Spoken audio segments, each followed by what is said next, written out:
আবু দারদা রাদিয়াল্লাহু তাআলা আনহু বর্ণিত, তিনি বলেন রাসূলুল্লাহ সাল্লাল্লাহু আলাইহি সাল্লাম বলেছেন, যদি কোন মুসলিম ভাই তার অপর মুসলিম ভাইয়ের জন্য অনুপস্থিতিতে দোয়া করে, তাহলে সেই দোয়াকারের যে মাথার কাছে একজন মালাক নামক ফেরেশতা, একজন মালাক ফেরেশতা তার কাছে নিয়োজিত থাকে, এবং সে যখন তার মুসলিম ভাইয়ের জন্য দোয়া করে এবং সে বলে, সাথে সাথে বলে আমিন, তোমার জন্য তাই হোক। সম্মানিত উপস্থিতি, তিনি আরো বলেন, আন জাবের রাদিয়াল্লাহু তাআলা আনহু বর্ণিত, তিনি বলেন রাসূলুল্লাহ সাল্লাল্লাহু আলাইহি সাল্লাম বলেছেন যে তোমরা তোমাদের নিজের প্রতি বদদুয়া করো না। তোমরা যখন নিজের প্রতি তোমরা নিজে বদদুয়া করবে, তখন আল্লাহ তাআলা সেই দোয়াকে কবুল করে নেন, সেই বদদুয়াকে কবুল করে নেন। সে যখন আল্লাহ তাআলার কাছে দু হাত তুলে কিছু চাইবে না, সে আল্লাহ তাআলার কাছে দোয়া করবে না, তখন আল্লাহ তাআলা সেই দোয়া কবুল করে নেন। তিনি আরো বলেন যে তোমরা তোমাদের সন্তান, তোমাদের সন্ততির প্রতি বদদুয়া করো না,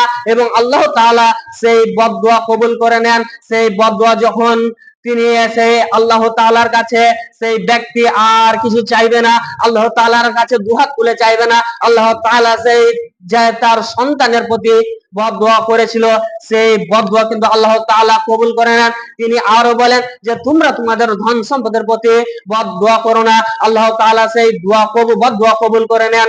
যখন সে আল্লাহ তাআলার কাছে কিছু চাইবে না, আল্লাহ তাআলা সেই দোয়া কবুল করে নেন। তিনি আরো বলেন, আন আবি হুরায়রা রাদিয়াল্লাহু তাআলা আনহু قال قال رسول الله صلى الله عليه وسلم লাইসা শাইউল আকরামা আল্লাহি মিনাদ দুআ, যে একজন মুসলিম হিসেবে তার প্রত্যেকটি পদে রয়েছে দোয়া, যে আল্লাহ তাআলার কাছে সবচেয়ে গ্রহণীয়, সবচেয়ে পছন্দনীয় আমল হচ্ছে দোয়া।